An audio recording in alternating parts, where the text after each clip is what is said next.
In today's video, I am going to be breaking down how the Denver Nuggets won this year's NBA Finals. So let's get down. Let's check this out. If you are a basketball coach, make sure to go check out my complete guide to the 5-out offense down in the description below if you're looking to score much easier in your games. So let's get down. Let's check out the Nuggets. First, they did start down. They were not winning this game at the start. In the first 2 minutes, they were down by 5 points. However, that's when they started finding easy shots in transition, like this one right here, where they found a mid-range shot with numbers so that they could potentially get that rebound if they missed, especially with the height advantage that they had in this situation. However, that's when they started using Nikola Jokic to their advantage. Here he sets that screen for the ball handler, which is Murray, who is then able to get right to that rim and finish with the slam dunk. And even though this is transition with the ball way back here, they were not pushing it by passing, they were pushing it by dribbling. They were still setting off-ball screens for players who were running up the sidelines so that those players were able to get wide open dunks, as we see right here as well. And they went on an absolutely massive run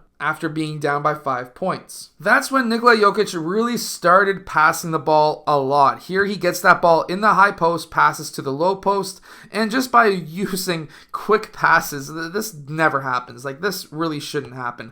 A pass from the high post to the low post back to the high post for a basket. So the defense was sluggish. In my opinion, Miami Heat's defense was really sluggish last night, and that's why they lost the game, one of the reasons anyways. And then when you get that steal, the first thing you should look at is players down court. You should not be dribbling that ball right away. But also, what did that player do with the ball as soon as he got that steal? He led the player with the pass. So many players will be in this situation, try to pass straight on to that player who then is obviously not in position. He has to turn his whole body just to receive the ball. Instead, just lob the ball down court, and I don't mean super high. Lob the ball at a good height that gives it power to get ahead of that player so that that player doesn't even have to dribble the ball. He can just go straight at the rim and dunk it. And then by using a 5-1 screen, center screening for point guard, you can get these mismatches in some cases, or you can get to a point where there's a miscommunication on defense and the point guard can fly right by that defense. And by pushing the ball down the middle of the court, keeping players wide, look how close to the sideline these players are. Look how wide they're going. This is how wide you're supposed to be. Now, I would have preferred some of these players to cut in at the free throw line extended, but we're looking at the NBA and the fact that we've got a really good three-point shooter who's going to the corner, and if you're the ball handler, you just get down into the paint. In case there is a missed shot, you can get that rebound, but again, wide open shots for three-point shooters at this level are going to go in. And this is really important as well. Being able to draw double teams by potentially getting the ball into the paint and then pulling it out.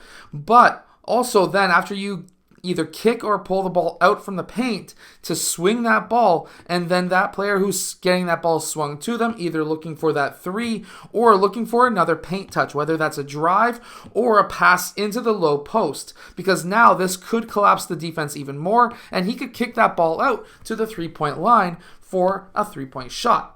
However, here Jokic is in position to be able to score. He's a big body. Again, very simple offense. Drive, kick, swing. And this is one of those offenses that it's super simple to run, but if you've got some shooters, you can really make the defense pay. Now, I really want you to see what Jokic does here. He catches that ball in the paint. While he does have multiple defenders around him who could be reaching in, he still looks to score. How does he score? He does not dribble. He pivots towards the basket and gets his elbows out and gets that layup.